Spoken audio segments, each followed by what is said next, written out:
Hello dear students. So in this video we are about to start the marathon series for the 12th standard computer science paper 1. ठीक आहे. तर marathon series already computer science paper 2 साठी मी start केलंय. आधी मी CS2 start का केलं? कारण CS2 ला थोडा जास्त टाइम द्यावा लागतो. 80-85 प्रोग्रामिंग लँग्वेजेस असतो. CS1चं टेन्शन नका घेऊ रे. CS1चं तुमचं मी एकदम परफेक्ट करून देईल. तुम्ही फक्त ना मॅरेथॉन सिरीज हा पहिला व्हिडिओ पासून शेवटचा व्हिडिओ पर्यंत कंप्लीट करा. माझी गॅरंटी तुम्हाला तुम्ही CS1 मध्ये 50 आउट ऑफ 50 मार्क्स स्कोर करू शकता. फक्त व्हिडिओ मिस नाही करायचं, स्किप नाही करायचं, शॉर्टकट नाही मारायचं, कारण मी फक्त तोच क्वेश्चन तुमच्या समोर घेऊन येतोय जे तुमच्या बोर्ड एक्झाम मध्ये कंपल्सरी विचारतील for 3 marks and 4 marks. Okay, I am only going to bring those question which are compulsory after exams. आणि बाकीचं आपल्याकडे भरपूर क्वेश्चन्स आहेत, ते सगळे मी तुमच्या समोर आणत नाहीये. ते सगळे क्वेश्चन तुम्हाला पाहिजे तर दुसरा प्लेलिस्ट मी बनवतो नंतर वाटलं सर निवांत मध्ये. ठीक आहे, पण आता आपल्याला माहिती आहे बोर्ड एक्झाम जस्ट आलंच आहे. आता बोर्ड एक्झाम बघता बघता पुढच्या महिन्यात बोर्ड एक्झाम आहे. तर बाकी सगळं करण्यापेक्षा फक्त आपण मोस्ट इम्पॉर्टंट क्वेश्चन्स वरती डिस्कस करू जे तुमच्या पेपरला असणार आहे. हा तुमचा सीएसचा पेपरच आपण डिस्कस करतोय असं तुम्ही इमॅजिन करून घ्या. आणि हा सेम क्वेश्चन, माझी गॅरंटी आहे तुम्हाला, हा सेम क्वेश्चन तुम्हाला तुमच्या सीएसच्या पेपरमध्ये बघायला भेटेल. ठीक आहे, फक्त करायचं काय, फक्त लेक्चर बघून ऐकायचं नाही, तर नोट्स पण व्यवस्थित काढायचं. नोट्स तुम्हाला विचारलं कुणी तर तुम्हाला बोलता पण आला पाहिजे, न बघता तेवढं तुम्हाला प्रिपेअर करायचे. कन्सेप्ट एक्सप्लेन करून मी देणार, त्याच्यानंतर तुमचं पण काम असतं रे. फक्त लेक्चर बघितलं तर आमचं काम होऊन जाईल असं नसतं. तुम्ही लेक्चर पण करा आणि त्याच्यानंतर तुम्ही तुमच्या एंडवर मेहनत पण करा, तरच तुम्हाला मार्क्स भेटेल. ठीक आहे, समजलं. पण तुम्हाला हेल्प करायला मी तुमच्यासोबत आहे. Let start the marathon series with full of जोश. आपला पहिलाच व्हिडिओ आहे हा आणि तेच क्वेश्चन्स असणार आहे जे तुमच्या पेपरमध्ये असणार आहे. ठीक आहे, तर CS1 बद्दल डिस्कस करू. CS1चा थोडा वेटेज वगैरे बघू, काय कन्सेप्ट आहे, काय सीन आहे बाबा CS1चा. बघा, CS1 कम्प्युटर सायन्स पेपर 1 50 मार्क्सचा तुमचा पेपर असणार आहे आणि तुमच्याकडे 4 चॅप्टर्स आहेत. पहिला चॅप्टर असतो ऑपरेटिंग सिस्टम आणि ऑपरेटिंग सिस्टमचं वेटेज आहे 22 मार्क्स. बट आता तुम्ही पूर्ण 22 मार्क्स अटेम्प्ट करू पण शकता, काही क्वेश्चन्सला ऑप्शन मध्ये पण टाकू शकता, तो प्रोव्हिजन तुमच्याकडे आहे. पण 22 मार्क्सचा HSC बोर्ड तुम्हाला क्वेश्चन विचारेल, मग ते तुमच्यावरती आहे की तुम्हाला ते पूर्ण लिहायचं की त्याला ऑप्शन मध्ये टाकायचं. ठीक आहे, सो 22 मार्क्सचं वेटेज आहे, नॉट अ लेस मार्क्स. व्यवस्थित करा. आणि प्लस पॉईंट काय माहिती का, कम्प्लीट चॅप्टर थिअरी आहे. थिअरी याच्यामध्ये कोणताही प्रॅक्टिकलचा पोर्शन इन्व्हॉल्ड नाहीये, फक्त प्युअर थिअरी आहे. फक्त लक्ष द्या, 2 व्हिडिओज मध्ये मी रेकॉर्ड करतोय. हा आहे पार्ट 1, हा जो आहे हा व्हिडिओ आहे पार्ट 1चा व्हिडिओ. ठीक आहे, सो दिस इज पार्ट 1. कारण काय आहे ना, एक व्हिडिओ रेकॉर्ड करतो आता खूप लेंदी होतो. ठीक आहे, तर थोडं पार्ट 1 पार्ट 2च्या फॉर्म मध्ये रेकॉर्ड केलं तर ते थोडं बरं राहील. सिस्टमॅटिक वे मध्ये तुम्हाला सगळं कंटेंट माझं पोहोचेल. ठीक आहे, सो पार्ट 1 मध्ये करू. आता मी करू शकतो 3 तास एक कंटिन्यू व्हिडिओ पण रेकॉर्ड करू शकतो, पण ते खूप हेवी होतो नाही का, 3 तास व्हिडिओ. ते तुमच्यासाठी थोडं डिफिकल्ट जाईल एकाच व्हिडिओमध्ये सगळं गोष्ट थोडं डायजेस्ट करायला. तर 2 पार्ट्स मध्ये करू. इम्पॉर्टंट आहे, वेटेज आहे, तर 2 पार्ट्स मध्ये करू आणि कम्प्लिटली थिअरी आहे. ठीक आहे, तसंच चॅप्टर 2 पण कम्प्लिटली थिअरॉटिकल चॅप्टर आहे. दिस ऑल्सो कम्प्लिटली थिअरॉटिकल चॅप्टर. हा याचा एकच व्हिडिओ भेटेल तुम्हाला, DS चा व्हिडिओ रेकॉर्ड करेल. आता रेकॉर्ड करतोय मी. बघा, माझंही स्केड्यूल खूप पॅक असतो. आता जो रेकॉर्डिंगचा टाइम आहे हा थोडा लेट नाईटचा रेकॉर्डिंग चालू आहे, कारण कंप्लीट डेज मध्ये लेक्चर असतात, कॉलेजचे शेड्यूल, क्लासचे शेड्यूल, तर त्याच्यानंतर हे रेकॉर्ड करतोय फक्त मॅरेथॉन सिरीज मध्ये तुम्हाला बेनिफिट झाला पाहिजे म्हणून. ठीक आहे, तर थोडं तुम्ही पण एफर्ट्स घ्याल तुमच्या एंडवरनं. ठीक आहे, आणि हे 2 चॅप्टर्स आहेत ना, हा थेरॉटिकल प्लस पण आहे, हे थिअरी पण आहे आणि याच्यामध्ये कोडिंग पण आहे. पहिले 2 चॅप्टर्स मध्ये कोडिंगचा बिलकुल लोड नाहीये. जेवढं सांगितलं ना, एक काम करा, जेवढं सांगितलं ना डोळे बंद करून तेवढंच, म्हणजे डोळे बंद करून म्हणजे माझ्यावरती तेवढं बिलीव्ह करून तुम्ही तेवढंच क्वेश्चन करा. तुम्ही तुमच्या हातात जेव्हा बोर्डचा पेपर होतो ना, बोर्डचा पेपर तुमच्या हातात आला ना, you will remember this lectures, you will remember my words. आणि ऑलरेडी माझे भरपूर मुलांनी नंतर मला येऊन सांगितलेत रे, मी असंच फेक मारत नाहीये, भरपूर मुलांनंतर सांगितलं सर जसं पेपर आमच्या हातात आला ना, तुम्ही जे इम्पॉर्टंट क्वेश्चन सांगितलं तेच क्वेश्चन आमच्या सगळ्या पेपरमध्ये होता आणि आम्ही पूर्ण पेपर व्यवस्थित लिहिला and we got the good score. Maximum students have score out of marks, maximum students have score 198, maximum students have score 197. त्यांना असंच भेटत नाही आणि मीच त्यांना शिकवले आणि हेच कन्सेप्ट त्यांना शिकवले. फक्त त्या मुलांनी त्यांच्या एंडवरनं मेहनत केली, हे तुम्ही समजून घ्या. भरपूर लोक माझा व्हिडिओ बघतात, भरपूर लोक ऑफलाईन क्लासमध्ये, भरपूर लोकांना मी शिकवतो ऑफलाईन क्लासमध्ये, पण सगळे आउट ऑफ स्कोर करत नाही. स्कोर करणारा फक्त काही लिमिटेड स्टुडंट्स असतात, ज्या लोकांनी मला किंवा माझे जे वर्डिंग्स आहेत त्या वर्डिंगचा सिरियसली घेऊन त्यांनी पण एफर्ट्स मारले असतात. बस तोच तुम्हाला पण करायचं आहे, तेवढंच तुम्हाला पण करायचं आहे. बाकी तुम्ही तुमच्याकडे टेक्स्टबुक ठेवा, तुमच्याकडे टेक्स्टबुक नका ठेवू, तुमच्यासमोर TPS ठेवा, तुमच्यासमोर TPS नका ठेवू. तुम्हाला काय करायचंय काय नाही करायचं तुम्हाला माहिती आहे. फक्त आउट ऑफ स्कोर करायचं ना. मी जेवढं नोट्स देतोय, मी जेवढं सांगतोय तेवढं करा. you can score the out of marks in the CS, right?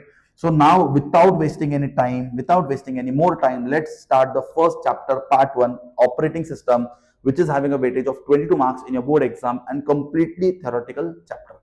चलो, तर ऑपरेटिंग सिस्टम नाव कुठं ना कुठं कधी ना कधी आपण ऐकलं असेल, तर आधी हा कन्सेप्ट काय ना ऑपरेटिंग सिस्टमचे क्लिअर करून बघू. Operating system. So first let's clear like what is operating system. Short मध्ये ना आपण याला OS असं पण म्हणू. ठीक आहे.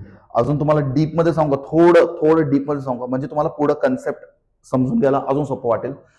सॉफ्टवेअर, कम्प्युटरमध्ये ना 2 कंपोनेंट असतात.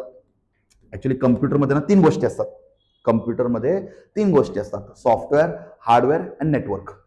नेहमी समजून घ्या, कम्प्युटरमध्ये 3 गोष्टी असतात. एक असतो सॉफ्टवेअर, त्याचा रोल डिफरंट असतो. एक असतो हार्डवेअर, त्याचा रोल डिफरंट असतो. आणि एक असतो नेटवर्क, त्याचा रोल डिफरंट असतो. The physical components of the computer are called as the hardware. आपले कम्प्युटरचे जे काही फिजिकल कंपोनेंट असतात, म्हणजे जे तुम्ही फिजिकली बघू शकता, जसं की मॉनिटर, कीबोर्ड, माऊस, सो यांना आपण हार्डवेअर असं म्हणतो. ज्यांना आपण बघू शकत नाही, पण ज्यांना आपण कम्प्युटरच्या आतमध्ये यूज करू शकतो in the form of programs, त्यांना आपण सॉफ्टवेअर असं म्हणतो. आणि डेटा एका कम्प्युटर पासून दुसऱ्या कम्प्युटरला सेंड किंवा रिसीव्ह करण्यामध्ये जो हेल्प करतो त्याला आपण नेटवर्क असं म्हणतो. समजलं? तिन्ही ऍस्पेक्ट. आय थिंक सो तुम्ही 11th स्टँडर्डच्या CS2 मध्ये एक चॅप्टर होता, functional hardware parts of PC. ठीक आहे, त्या चॅप्टरमध्ये सगळं तुम्ही बघितलं असेल. ठीक आहे, चलो आता सॉफ्टवेअर बेसिकली काय ना, सॉफ्टवेअर 2 टाईपचे सॉफ्टवेअर असतात. सॉफ्टवेअरमध्ये ना 2 टाईपचे सॉफ्टवेअर असतात. एकाला आपण म्हणतो ऑपरेटिंग सिस्टम. ऑपरेटिंग सिस्टमचा ना अजून एक नाव असतो सिस्टम सॉफ्टवेअर. काय म्हणतो त्याला? System software. म्हणजे हा ना असा सॉफ्टवेअर असतो ना जो पूर्ण सिस्टमला रन करण्यामध्ये हेल्प करतो. आणि दुसरा असतो ऍप्लिकेशन सॉफ्टवेअर. दुसरा असतो ऍप्लिकेशन सॉफ्टवेअर. ऍप्लिकेशन सॉफ्टवेअरला आपण शॉर्टमध्ये, तुम्ही याला ओळखलं नाही, आता तुम्ही ओळखताल. आपण शॉर्टमध्ये यांना म्हणतो ऍप्स. आता आठवलं ऍप्स? जस्ट इमॅजिन करा. अजून क्लिअर करतो. आपण मोबाईल फोन ऑन करतो, तर मोबाईल फोनमध्ये सगळ्यात आधी काय लिहून येतो? मोबाईल फोन ऑन करताना काय लिहून येतो मोबाईल फोनमध्ये? अँड्रॉइड. ज्यांच्याकडे आता आयफोन आहे त्यांच्या मोबाईल फोनमध्ये iOS असं लिहून येतो, बरोबर? सो अँड्रॉइड, iOS यालाच आपण म्हणतो ऑपरेटिंग सिस्टम. समजलं ऑपरेटिंग सिस्टम काय असतो? ऑपरेटिंग सिस्टम एक असा सॉफ्टवेअर असतो जो तुमचं पूर्ण सिस्टमला रन करण्यामध्ये हेल्प करतो. ठीक आहे. आणि आता तुम्ही अँड्रॉइड ओपन केला, तुमचा मोबाईल फोन ओपन केला, मोबाईल फोनच्या आतमध्ये मग तुम्ही हे जे काही ऍप्लिकेशन इन्स्टॉल करता, तुम्ही हे जे काही ऍप्स इन्स्टॉल करता, याला आपण म्हणतो ऍप्लिकेशन सॉफ्टवेअर. याला आपण काय म्हणतो? Application software. आता हा जो पूर्ण रन करतोय, माझा पूर्ण मोबाईल फोन रन करण्यामध्ये कोण हेल्प करतोय? Android. So that Android is called as a system software or the operating system. आणि अँड्रॉइडच्या आतमध्ये जे सॉफ्टवेअर इन्स्टॉल आहेत, बघा किती सॉफ्टवेअर आहेत ना, भरपूर सॉफ्टवेअर माझ्या फोनमध्ये. तर हे सगळ्या सॉफ्टवेअर आपण शॉर्टमध्ये म्हणतो ऍप्स. काय म्हणतो? ऍप्स असं म्हणतो. आणि त्यांनाच आपण ऍप्लिकेशन सॉफ्टवेअर असं म्हणतो. So how can you define this in short? So system software is the main software which is responsible to run the whole system, and that is also referred as operating system, जो आपल्या चॅप्टरचं नाव आहे. आता समजलं operating system म्हणजे काय. चलो आता mobile फोनला जरा साईडला ठेवून द्या आणि तुम्ही ना तुमची कम्प्युटरचा बोला. कम्प्युटरमध्ये तुम्ही कोणतं ऑपरेटिंग सिस्टम जास्त बघता? Yes, you heard it right or you guessed it right. The mostly used operating system is called as Windows. Right, आठवलं? विंडोज. तुम्ही कम्प्युटर ऑन करताना, कम्प्युटर लॅपटॉप ऑन करताना, तर ऑन करताना सगळ्यात आधी काय लिहून येतो? Windows. That Windows is called as your system software. That Windows is called as your operating system. समजलं? अजून एक असतो, many of them might have heard about this, Linux. So these are called as the ऑक्स खाली येतोय मी, operating system. ठीक आहे, यांना आपण म्हणतो डेस्कटॉप ऑपरेटिंग सिस्टम. काय म्हणतो? Desktop operating system. आणि मोबाईल फोनमध्ये आपण सांगू शकतो your Android, your iOS, right. So these all are your mobile phone operating system. आता समजलं ऑपरेटिंग सिस्टम म्हणजे काय? आता समजलं आपलं चॅप्टरचं नाव समजलं का? आपल्या चॅप्टरचं नाव क्लिअर आहे का? ऑपरेटिंग सिस्टम म्हणजे काय? चलो आता हा ऑपरेटिंग सिस्टम कोण आहे, हा करतो काय, याचं फंक्शन काय, याचं रोल काय, सगळं आपण डिटेलमध्ये डिस्कस करू. तुम्हाला एक सांगू का, हे एक वर्ड लक्षात घ्या. लेक्चरमध्ये, थ्रू आउट द लेक्चरमध्ये हा एक शब्द तुम्हाला आठवला पाहिजे. Operating system is our actually friend. Operating system is our friend. So how operating system can be our friend? कारण तो आपल्याला खूप हेल्प करतो. आपल्याला माहित नाही तो काय करतोय, पण तो खूप सारा काम आपल्यासाठी एकदम सिम्प्लिफाय करून आपल्या समोर आणतोय. येस, ऑपरेटिंग सिस्टम खूप सारा काम करतो आणि सगळ्या कामला, कॉम्प्लेक्स वर्कला आपल्या समोर एका सिम्पल वर्ड्स मध्ये आपल्या समोर आणून तो रिप्रेझेंट करतो. So he is our friend and he is helping us to like do all the things. आपण जे काही काम करतो मोबाईल फोनमध्ये, डेस्कटॉपमध्ये, लॅपटॉपमध्ये, सगळं काम आपलं जो मॅनेज करतो ना तो ऑपरेटिंग सिस्टम असतो. ठीक आहे, डेटा स्टोअर करणं, डेटाला परत रिटर्न आणणं, डेटाला डिलीट करणं, फाईल क्रिएट करणं, फाईलला नाव देणं, हे आपण तर फक्त कमांड देतो रे. तुम्हाला काय वाटतं, तुम्ही फक्त कमांड देताय, create a folder, rename a folder, but ऍक्च्युअलमध्ये मायक्रो प्रोसेसरच्या आतमध्ये जाऊन हे सगळं काम करून घेतं कोण? Operating system. So operating system बद्दल तुम्हाला आय होप सो समजलंय. ऑपरेटिंग सिस्टम ना एक मीडिएटर पण असतो बरं का. तुम्ही याला मीडिएटर म्हणा किंवा एक इंटरमिडिएट म्हणा. बघा मध्ये कोण आहे, मध्ये ऑपरेटिंग सिस्टम. तुम्हाला दिसतंय applications, monitor, printer, mouse, keyboard, hard disk, hard drive, RAM, ROM, सगळ्यांच्या मध्ये बिचारा आपला ऑपरेटिंग सिस्टम मेहनत करतो आणि सगळ्या कामला आपल्यासाठी आपल्याला सगळं काम एकदम सिम्प्लिफाईड वे मध्ये करून देतो. सगळ्यांसोबत कॉन्टॅक्टमध्ये राहतो, सगळ्यांसोबत कम्युनिकेट करतो आणि आपला एक काम जो आहे तो आपल्यासाठी करून देतो. तोच असतो आपला operating system. So is our friend. ठीक आहे, operating system is our friend. चलो, बोर्डच्या पॉईंट ऑफ व्ह्यूनी हा क्वेश्चन परत एकदा रिपीट करतो. लास्ट टाइम याच्यानंतर मी हे परत रिपीट नाही करणार आहे. मी जे काही क्वेश्चन सांगितलेत ना, सगळे बोर्डचे पीवायक्यू क्वेश्चन. मी नाही तर इयर पण ऍड करायचा प्रयत्न केला. तुम्हाला सांगू का, मी हा पीपीटी बनवताना, मी टाईप करताना, हे सगळं मी ऍक्च्युअली टाईप करून बनवतो with the help of your text book. तर मी टाईप करत असताना ना, माझ्याकडे ना, आणि मी TPS म्हणून एक बुक आहे ते रेफर करतो फॉर द पीवायक्यूज. ठीक आहे.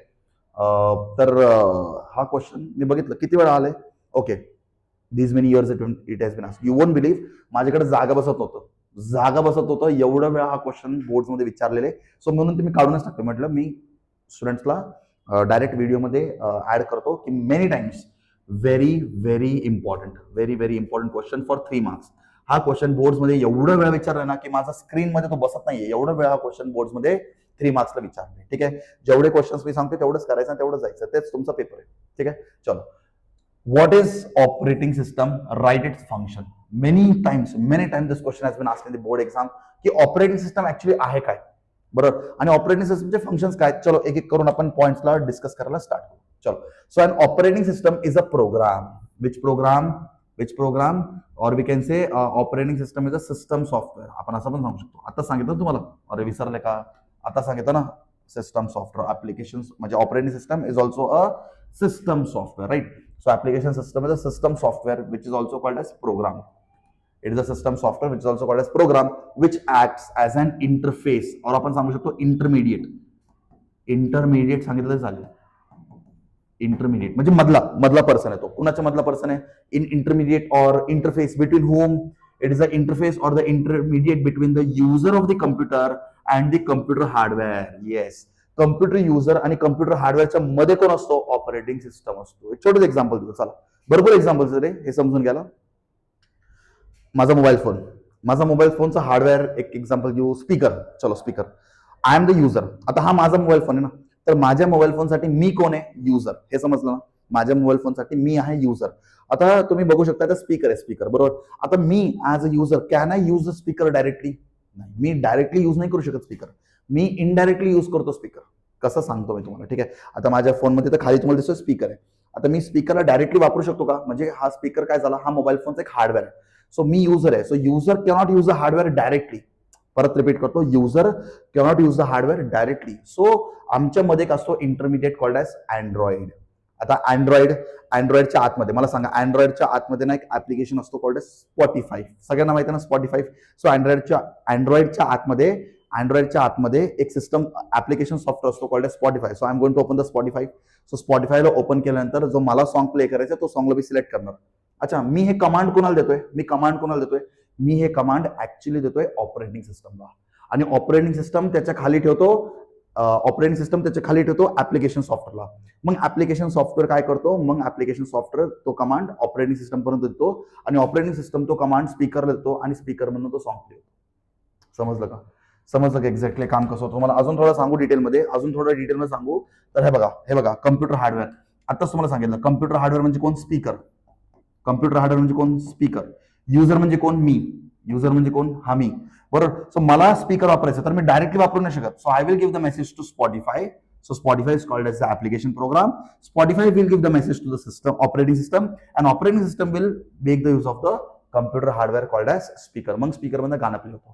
सो माझ्या आणि स्पीकरच्या मध्ये कोण आहे? Operating system. माझ्या आणि स्पीकरच्या मध्ये कोण आहे? Operating system. सो आपलं डेफिनेशन काय म्हणतो, coming back to the definition. So what is the definition saying? What is the definition saying? An operating system is a program which acts as a interface or intermediate between user of the computer or mobile phone, काही घ्या, user of the computer and the computer hardware. So computer hardware आणि computer user च्या मध्ये कोण असतो? Operating system असतो. Very good. चलो आता थोडं पॉइंट्सला पटपट रिवाइज करू. The purpose of operating system, main purpose काय ऑपरेटिंग सिस्टमचं? To provide an environment in which user may execute programs. Yes, operating system user साठी असं एन्व्हायरमेंट बनवून देतो जिथं युजर जो आहे तो प्रोग्रामला रन करू शकतो, प्रोग्रामला एक्झिक्यूट करू शकतो. ठीक आहे, चलो first point done. Second point done. Third point, the primary goal. Very very important point. दोन गोल असतात, एक असतो प्रायमरी गोल आणि एक असतो सेकंडरी गोल. म्हणजे गोलच आहेत दोन्ही गोल्स आहेत आपले, पण गोल्स मध्ये पण इम्पॉर्टन्स आहे. प्रायमरी गोल थोडं जास्त इम्पॉर्टंट, सेकंडरी गोल त्याच्या नंतरचा इम्पॉर्टन्स. बरोबर. चलो, सो काय सांगते primary goal? The primary goal of an operating system is thus to make the computer system convenient to use. Yes. So operating system आपल्याला काय करतो ना, कम्प्युटर हार्डवेअरला यूज करण्यासाठी कन्व्हिनियन्स प्रोव्हाइड करून देतो. Now I can use all the hardware very easily, very conveniently, without any interruption, without any complications, because there is a intermediate between me and the computer hardware called as operating system. समजलं? मी कम्प्युटरला एकदम easily वापरू शकतो, एकदम सोप्या पद्धतीने वापरू शकतो कम्प्युटर्सला. ऍक्च्युली कम्प्युटर्स हा एक मशीन असतो, खूप कॉम्प्लेक्स मशीन असतो. कम्प्युटर हा एक खूप कॉम्प्लेक्स मशीन असतो. या कॉम्प्लेक्स मशीनला आपण एकदम इझिली यूज करू शकतो, बिकॉज एक ऑपरेटिंग सिस्टम असतो मध्ये between the user and between the computer hardware. ठीक आहे. And what is secondary goal? A secondary goal is to use the computer hardware in an efficient manner. Yes, आपण आपल्या कम्प्युटरच्या आतमधल्या हार्डवेअर्सला एफिशियंटली यूज करू शकतो. म्हणजे ज्यावेळेस गरज असते त्यावेळेस आपण त्यांना वापरणार आणि ज्यावेळेस गरज नसते त्यावेळेस आपण त्यांना नाही वापरणार. जसं की माझ्या मोबाईल फोनमध्ये कॅमेरा पण आहे, माझ्या मोबाईल फोनमध्ये टॉर्च पण आहे, माझ्या मोबाईल फोनमध्ये एक स्पीकर पण आहे, माझ्या मोबाईल फोनमध्ये अजून भरपूर हार्डवेअर्स आहेत. आता सगळे हार्डवेअर्स एकत्र काम करतात का? नाही. आपण त्यांना एफिशियंटली वापरू शकतो. म्हणजे ज्यावेळेस मला गरज असते त्यावेळेस मी त्यांना वापरणार ना. पण हे सगळं करून कोण देतं? आपला फ्रेंड. आणि आपल्या फ्रेंडला कसं काय विसरू शकतो तुम्ही? Operating system. समजलं कसं त्यांना? सो आपण एका एफिशियंट मॅनर, समजलं का? एफिशियंटचा अर्थ काय असतो? जिथं गरज तिथं एफिशियंट मॅनर मध्ये आपण या सगळ्यांना यूज करू शकतो बिकॉज ऑफ ऑपरेटिंग सिस्टम. चलो, and what is the last point? The operating system can be viewed as a set of software programs normally supplied along with hardware for effective and easy use of machine. So actually काय असतो operating system? जर short मध्ये बघायचं असेल तर हा एक software आहे. जसं मी तुम्हाला सांगितलं, ऑपरेटिंग सिस्टम एक सॉफ्टवेअर आहे. काय करतो हा सॉफ्टवेअर? हार्डवेअरला इझिली आपण वापरावं म्हणून हा एक सॉफ्टवेअर असतो. आपण म्हणजे युजर कम्प्युटरच्या हार्डवेअरला इझिली वापरावं म्हणून युजर आणि कम्प्युटर हार्डवेअरच्या मध्ये हा सॉफ्टवेअर ऑपरेटिंग सिस्टम असतो. चलो, वाटलंच तर तुम्ही याला नोट करून घ्या. एक काम करा, जोपर्यंत तुमचं हे स्टडी होत नाही ना, पुढे जायचंच नाही. ठीक आहे. तर तुम्हाला एक्झाम मध्ये एवढं विचारलं व्हॉट इज ऑपरेटिंग सिस्टम, तर तुम्हाला हे 5 पॉईंट देता आले पाहिजे. काय करता आलं पाहिजे? तुम्हाला हे 5 पॉईंट देता पाहिजे. सगळे पॉईंट्स तुमचे टेक्स्टबुक मधून आणलेले आहेत आणि इम्पॉर्टंट पॉईंट्स आहेत. ठीक आहे. सो कुणी जरी तुम्हाला विचारलं व्हॉट इज ऑपरेटिंग सिस्टम, तुम्हाला हे 5 पॉईंट त्यांना असं बोलता आलं पाहिजे, त्यांना असं लिहून दाखवता आला पाहिजे. तेवढं प्रिपरेशन तुम्हाला करून घ्यायचंय. मग त्याच्यानंतर तुम्ही व्हिडिओला पुढे कंटिन्यू करा. ठीक आहे. चलो, आय होप सो तुम्ही हे कम्प्लीट केलंय. नाव फंक्शन विचारलं तर मग हे 7 फंक्शन तुम्हाला असं सांगता आलं पाहिजे. एवढं लिहिलं तरच मार्क्स भेटतात रे. एवढं कंटेंट लिहिलं तरच तुम्हाला मार्क्स भेटतात. सीएसच्या पेपरला कधी पण असं शॉर्ट मध्ये लिहू नका. जेवढं जास्त पॉईंट तुम्हाला एक्सप्लेन करता येईल तेवढे जास्त पॉईंट तुम्ही ऍड करा, तरच तुम्हाला सीएसला मार्क्स भेटेल.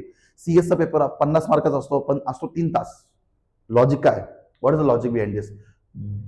टेक्निकली तुम्हाला 50 मार्काला 2 तास दिले पाहिजे, पण तुम्हाला 3 तास का देतात?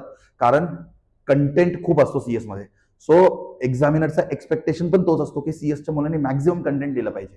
सो तुम्हाला जास्त वेळ असतो आणि तुम्ही जर कंटेंट कमी लिहित असाल तर examiner will not be happy. मी स्वतः बोर्डचे सीएसचे पेपर चेक केलेत. परत रिपीट करतो, मी स्वतः बोर्डचे सीएसचे पेपर चेक केलेत आणि मॅक्झिमम मार्क्स त्याच मुलांना मी देतो जिथं कंटेंट दिसून येतो. आणि कंटेंट म्हणजे काही पण फेकून येऊ नका. कंटेंट म्हणजे तुम्हाला जो क्वेश्चन विचारलाय त्या क्वेश्चनच्या रिगार्डिंग जो प्रॉपर एक्सप्लेनेशन आहे तो भेटलं तरच एक्झामिनर मार्क्स देतो, नाहीतर एक्झामिनर मार्क्स देत नाही. ठीक आहे. समजतं का सगळ्यांना? ठीक आहे. So what is the main function? What is the main function of operating system? The primary aim of the operating system is to make the hardware convenient to use. ठीक आहे. म्हणजे आपण हार्डवेअरला इझिली यूज करू शकतो. हा आपला पहिला गोल असतो. To help user to execute the program. Yes, operating system is going to actually help the user to execute programs inside the computer. To control execution of programs, to prevent errors and improper use of computer system. Yes. So I hope so तुम्ही C++ मध्ये कधी ना कधी एखादा code run केला असेल. ठीक आहे. C++ हा एक सॉफ्टवेअर आहे. बरोबर. आपण युजर आहे, आपण युजरला कमांड देतो, मग तुम्हाला आठवतंय आपण कोडला कंपाईल करतो, तर कंपाईल करण्यामध्ये आपला ऑपरेटिंग सिस्टम पण हेल्प करतो. ठीक आहे, आपलं कमांड घेऊन त्याला कंपाईल करण्यामध्ये C++ला कंपाईल करण्यामध्ये हेल्प करतो. मग त्याच्यानंतर आपल्याला एरर्स भेटतात, बरोबर, एरर्स भेटतात, एरर्सला पण प्रिव्हेंट करू शकतो. ठीक आहे, सो एखादा प्रोग्रामला एक्झिक्यूट करण्यासाठी किंवा त्याचं किंवा कम्प्युटरचा इम्प्रॉपर यूज अवॉइड करण्यासाठी, how can we avoid the improper use of the computer system? You know, whenever you open in computer system we get a password. आता माझा मोबाईल फोन किंवा तुमच्या मोबाईल फोनला ओपन करायला password लावता ना, मग ते पासवर्ड ऑथेंटिकेट कोण करतं बरं? ऑथेंटिकेट म्हणजे काय? व्हेरीफाय कोण करतं? ऑपरेटिंग सिस्टम करतो. समजते का? तुम्ही तुमच्या मोबाईल फोनला पासवर्ड लावतो, तुमच्या फ्रेंडच्या हातात मोबाईल फोन भेटलं की अच्छा तो पण उघडू शकतो. ठीक आहे, एक अननोन पर्सनच्या हातात मोबाईल फोन भेटलं तर तो अननोन पर्सन उघडून, आता फ्रेंड का म्हटलं? कारण फ्रेंडला सगळं माहिती असतं ना, आणि फ्रेंडला माहिती असेल तर तो बघत असतो ना काय चाललंय म्हणून, तो बघतो पासवर्ड काय, मग नंतर तो टाकतो. ठीक आहे, तर हा फिंगर असेल तर इट इज डिफिकल्ट. फिंगर असेल तर तुमचं फिंगर, अच्छा हा तुमचंच फिंगर आहे की नाही, हा तुमचंच फिंगर आहे की नाही हे व्हेरीफाय कोण करतो? Operating system. So operating system is going to authenticate whether this is the right user or this is not the right user, and if that user is the right user then only that user is going to get the permission to access the mobile phone. So हे सगळं काम कोण करतो? Operating system. To make provision for security, yes आताच म्हटलं ना security. So सिक्युरिटीचं provision कोण करतं? ऑपरेटिंग सिस्टम करतो. सो दॅट इन्फॉर्मेशन जो आहे तो त्या युजरलाच भेटलं पाहिजे, अननोन पर्सनला इन्फॉर्मेशन नाही गेलं पाहिजे, याची पण काळजी कोण घेतो? आपला ऑपरेटिंग सिस्टम घेतो. So these are the functions to eliminate duplicate errors by a number of programmers in development of complicated routines. Yes, complicated routines मध्ये errors duplication of errors avoid करण्यासाठी आपला ऑपरेटिंग सिस्टम हेल्प करतो. It provides a facility to share the same hardware among the user. Very very important point. तुम्ही तुमच्या IT लॅबमध्ये किंवा तुम्ही तुमच्या कम्प्युटर लॅबमध्ये बघितलं असेल 50 कम्प्युटर असतात. किती 50 का 50 पेक्षा जास्त कम्प्युटर्स असतात. आता सध्या तरी मी असं घेतो many computers are there, but या सगळ्या कम्प्युटर्समध्ये ना एकच हार्डवेअर असतो आणि तो एक हार्डवेअर असतो आपला प्रिंटर. आता 50 कम्प्युटर म्हणजे काय तुम्हाला 50 प्रिंटर दिसतात का? अरे नाही, 50 कम्प्युटर असतात पण 50 कम्प्युटरसाठी प्रिंटर एकच असतो. So yes, this is called a sharing of resources. So sharing of resources can also be done with the help of the operating system. Proper scheduling of resources among users. Yes, आपण ना आता तुम्ही बघितलं असेल multi user operating system, म्हणजे एका operating सिस्टमला multiple users वापरू शकतात.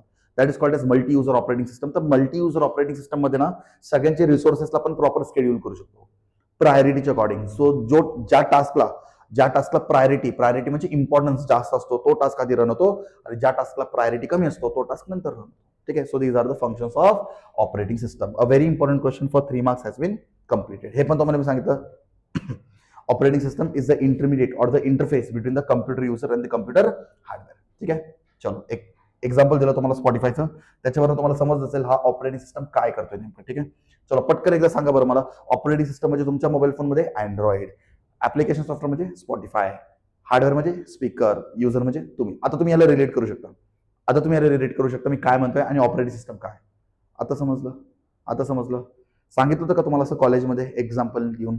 ठीक आहे, तर मे बी काही कॉलेजेसमध्ये तुम्हाला असं एक्सप्लेन करून त्यांनी सांगितलं असेल, पण मला वाटतं आता याच्या आधी जर तुम्हाला कन्सेप्ट नाही क्लिअर असेल तर आता तुम्हाला बहुतेक कन्सेप्ट क्लिअर झाला असेल. ठीक आहे, भरपूर मुलं ना अनवॉन्टेडली ना ब्लेम करतात, आमच्या कॉलेजमध्ये होत नाही, सांगत नाही, सगळं सांगतात. तुम्ही पण लक्ष देत राहा. ऑल द टीचर्स, आता टीचर डेफिनेटली एक्सपिरियन्स असतात, असं नाही की बाबा सांगत नाही, सांगतात. तुम्ही विचारायचं ते सांगतील डेफिनेटली. ठीक आहे, तो जेवढं मल्टिपल लोकेशन्स मधून तुम्हाला नॉलेज गॅदर करता येतं तेवढ्या ठिकाणी तुम्ही नॉलेज गॅदर करायचं काम करा. तुम्ही जज करायचं काम करू नका. मला हे खूप राग येतो माहिती का, भरपूर मुलं कमेंट टाकतात, विचारत राहतात, सांगतात की एवढं डिटेलमध्ये कुठे शिकवत नाही. अरे सगळे शिकवतात रे, पण तुम्ही किती ते ऍक्सेप्ट करता तो पण मॅटर करतो ना. फक्त तुम्ही ब्लेम करू नका कोणत्याही टीचरला. ठीक आहे, सगळे टीचर्स शिकवायचं काम करतात आणि तुमचं काम काय, फक्त ते ऍक्सेप्ट करणं, नॉलेजला इनपुट करत राहा. कोण किती शिकवतंय, कसं शिकवतंय त्याच्यावर जाऊ नका. तुम्ही तुमचं काम करा, ते त्यांचं काम करतील, सगळे आपलं काम करतील, तर एका सिस्टमॅटिक वेमध्ये जाणार. फक्त ब्लेम करू नका टीचर्सला की आमच्या कॉलेजमध्ये होत नाही, हे होत नाही, ते होत नाही. सगळीकडे होतं, सगळीकडे व्यवस्थित होतं. फक्त आपण ब्लेम नाही केलं तर सगळं आपण ऍक्सेप्ट करू शकतो. ठीक आहे, चलो without wasting any time will go to the next question. Yes, very very important question. हा क्वेश्चन तुमच्या पेपरमध्ये एक तर 3 मार्क्सला असेल नाहीतर 4 मार्क्सला असेल. So this question is compulsory asked in the board exam. Compulsory, 100% guarantee हा क्वेश्चन तुमच्या पेपरमध्ये येणार.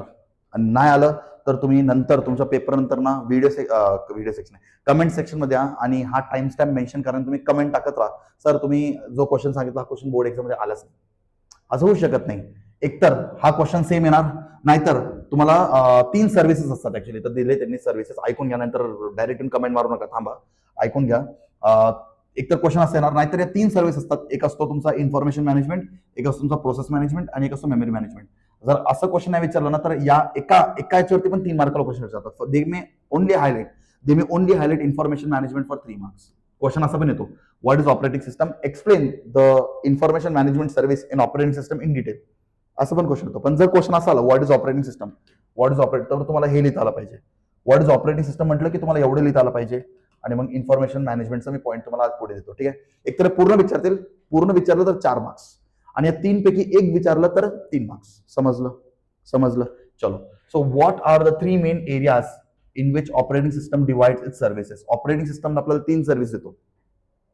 तुम्ही दुनियामधला कोणताही ऑपरेटिंग सिस्टम घ्या, ते ऑपरेटिंग सिस्टम बेसिकली 3 सर्व्हिसेस आपल्याला प्रोव्हाइड करतात. एक असतो इन्फॉर्मेशन मॅनेजमेंट, एक असतो प्रोसेस मॅनेजमेंट आणि एक असतो मेमरी मॅनेजमेंट. मग या प्रोसेसच्या आतमध्ये किंवा या सर्व्हिसेसच्या आतमध्ये अजून खूप सारे मग सर्व्हिसेस येतात. ठीक आहे, so what is information management, what is process management, what is memory management, मी तुम्हाला आता शॉर्टमध्ये सांगतो आणि पुढे डिटेलमध्ये सांगतो. ठीक आहे, आता आपण भरपूर इन्फॉर्मेशन आपण आपल्या मेमरीमध्ये स्टोअर करू शकत नाही, बरोबर. तर आपण भरपूर फोल्डर्स बनवतो, भरपूर फाईल्स बनवतो, तर त्याला सिस्टमॅटिकली ऑर्गनाइज करून ठेवायचं काम कोण करतो, आपला ऑपरेटिंग सिस्टम करतो. ठीक आहे, आता जर मी माझ्या कम्प्युटरमध्ये जाऊन सर्च केलं, I want a PDF of operating system, तर मला माहित नसेल कदाचित तो पीडीएफ कुठे आहे, पण मी जर सर्च केलं ना, तर माझा ऑपरेटिंग सिस्टम त्या फाईलला शोधून माझ्यासमोर आणतो within few seconds. So how is आता याच्यामध्ये सगळं हेल्प कोणी केलं, याच्यामध्ये हेल्प करतो information management part of operating system. म्हणजे ऑपरेटिंग सिस्टम हे सर्व्हिसेस आपल्याला देतो. ठीक आहे, प्रोसेस मॅनेजमेंट, आता माझ्या मोबाईल फोनमध्ये एका टाइमला 2-3 काम चालू असतात. ठीक आहे, तुम्ही कदाचित युट्यूबमध्ये व्हिडिओ पण बघताय, आणि कदाचित तुमच्या व्हॉट्सअपवर मेसेज आला तर तुमच्या समोर पण येतो, तुमच्या इंस्टाग्रामवरती मेसेज आला तर तुमच्या समोर येतो, बरोबर. सो तुमच्या फोनमध्ये तुम्ही बघता युट्यूब, पण बिहाइंड द पिक्चर अजून पण काम चालू आहे. म्हणजे व्हॉट्सअप कुठं ना कुठं काहीतरी काम करतोय, युट्यूब बिहाइंड द पिक्चर काहीतरी काम करतोय, इंस्टाग्राम बिहाइंड द पिक्चर काहीतरी प्रोसेसिंग चालू आहे. ठीक आहे, डेटा कुठून काहीतरी मूव्ह होत असेल, डेटा कुठून काहीतरी सेंड होत असेल. सो बिहाइंड द पिक्चर भरपूर गोष्टी चालू असतात, तुम्हाला माहित नाही. सगळं मॅनेज कोण करतो, तुमचा फ्रेंड, म्हणजे तुमचा operating system. That is called as process management. आणि दिस ऑल्सो मेमरी मॅनेजमेंट. आता तुम्ही एखादा फाईल डाउनलोड करता, तर त्या फाईलला तुमच्या मोबाईल फोनच्या मेमरीमध्ये अलोकेट करायचं काम कोण करतो, ऑपरेटिंग सिस्टम. अच्छा, तुमचं तो काम झालं, जसं की एक पीडीएफ आहे, तर पीडीएफ तुम्ही डिलीट करता, मग त्या पीडीएफला तुम्ही तर डिलीट करता, तुम्ही तर कमांड देता, पण ऍक्च्युअलमध्ये मेमरी ब्लॉकमध्ये जाऊन त्या एरियाला डिअलोकेट कोण करतो, तुमचा ऑपरेटिंग सिस्टम. समजलं. So operating system services are divided into 3 main areas, information management, process management and memory management. So let's discuss the information management more in detail. So information management, IM शॉर्टमध्ये काय म्हणतो आपण याला, IM. हे बघा, information management शॉर्टमध्ये सांगतो, जो तुमच्या लॅपटॉपमध्ये, तुमच्या PC मध्ये फाईल्स, फोल्डर्स क्रिएट करण्यामध्ये हेल्प करतो, आणि त्याच्यामध्ये डेटाला सॉर्ट करून ठेवतो. त्याच्यानंतर तुम्हाला जो डेटा पाहिजे तो डेटाला तुमच्या समोर आणतो, जो इन्फॉर्मेशन तुम्हाला पाहिजे तो इन्फॉर्मेशन तुमच्या समोर आणतो. हा पूर्ण काम करणारा जो व्यक्ती असतो, त्या व्यक्तीलाच आपण म्हणतो इन्फॉर्मेशन मॅनेजमेंट. त्यालाच आपण काय म्हणतो, इन्फॉर्मेशन मॅनेजमेंट. समजलं का इन्फॉर्मेशन मॅनेजमेंट काय? ठीक आहे, चलो आता आपण डिस्कस करू. Refers to set of services use for storing, retrieving म्हणजे काय, आपल्याला डेटा परत रिटर्न आणणं. हे कोण करतं, इन्फॉर्मेशन मॅनेजमेंट. जसं की मी तुम्हाला एक छोटंच एक्झाम्पल देतो. मोबाईल फोन, माझ्याकडे लॅपटॉप तर नाही आता, तर मोबाईल फोनमध्ये एक छोटंच एक्झाम्पल देतो. जर मी डॉक्युमेंट्समध्ये गेलो, आता डॉक्युमेंट्स तुम्हाला मे बी दिसत नसेल का, दिसते मला माहित नाही. ठीक आहे, डॉक्युमेंट्समध्ये गेलो. आता डॉक्युमेंट्समध्ये मी ऑल फोल्डर जर क्लिक केलं, तर आय हॅव मेनी फोल्डर्स आहे. बघा, माझ्याकडे भरपूर फोल्डर्स आहेत, माझ्याकडे भरपूर फाईल्स आहेत, सगळे पीडीएफ आहेत. आता मला एखादा पीडीएफ नको आहे, मला हा पीडीएफ डिलीट करायचा आहे, तर मी तर फक्त कमांड देतोय. You can see I am deleting a PDF. मी तर हा एक अटेंडन्सचा पीडीएफ होता, तो पीडीएफ डिलीट केला. तुम्हाला कळतं, मी तर फक्त कमांड दिलं, पण त्याला मेमरीमधनं एक्झॅक्टली डिलीट करायचं काम कोणी केलं, तो आपला ऑपरेटिंग सिस्टम करतो.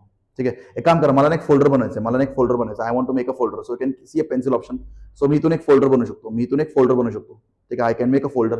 सो मला फोल्डर किंवा एक फाईल बनवून देण्यामध्ये हेल्प कोण करतो, इन्फॉर्मेशन मॅनेजमेंट मला एक फोल्डर, फाईल बनवून देण्यामध्ये हेल्प करतो. फाईल डिलीट करण्यामध्ये हेल्प कोण करतो, इन्फॉर्मेशन मॅनेजमेंट. समजलं का? आता तुम्ही कधी ना कधी तुमच्या डेस्कटॉपवर एक फोल्डर बनवलं असेल, CS नोट्स म्हणून, तर ते फोल्डर तुम्ही फक्त कमांड देता फोल्डर बनवा म्हणून, पण ऍक्च्युअलमध्ये फोल्डर कोण बनवतो, तुमचा ऑपरेटिंग सिस्टम. त्यालाच आपण म्हणतो इन्फॉर्मेशन मॅनेजमेंट. ठीक आहे, आपण त्याला डेटाला इन्फॉर्मेशनला रिट्राइव्ह करू शकतो, मॉडिफाय करू शकतो, रिमूव्ह करू शकतो information on various devices. Right, this system services manages the organization of information in terms of directories. हा शब्द म्हणजे फोल्डर. डिरेक्टरी म्हणजे काय असतो माहिती का, फोल्डर. नेहमी लक्षात घ्या, डिरेक्टरीज म्हणजे काय असतो, folders. folders and files, allocating and deallocating the sectors to various files, ensuring right people have the access to the information. Yes, right people have the access to the information. सगळ्यांना तो information भेटला नाही पाहिजे. Right people should have the access to the information. So एक सगळं काळजी कोण घेणार? Operating system. आणि डेटाला सिक्युअर कोण ठेवणार? Information management.